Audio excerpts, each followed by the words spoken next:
is relied upon to make the case. Darwin used the illustration of a tree to explain his theory. At the base you start with that single cell. The theory then proceeds with the idea that within nature there is a creative process at work. Small random mutations which might occur in a species and which are beneficial to a species' survival are passed on to the next generation. Over billions of years, the mutations accumulate and result in successive new species being formed. Humans are at the top of one evolutionary branch. Darwin's theory is now almost universally accepted by science. In essence, the theory maintains that every instance of life on Earth today has to be the product of this evolutionary process and has to have descended from that very first cell, the common ancestor to all life.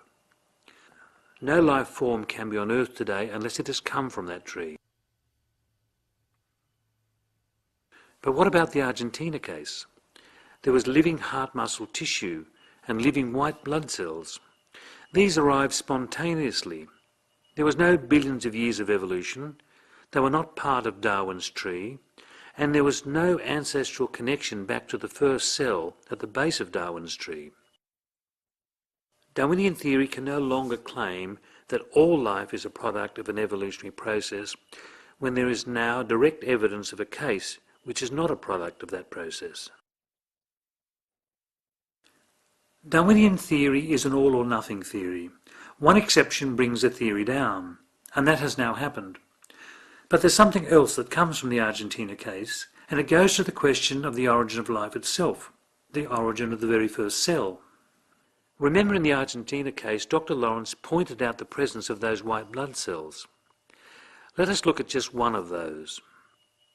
A cell like this is the basic unit of life. It is evidence of life.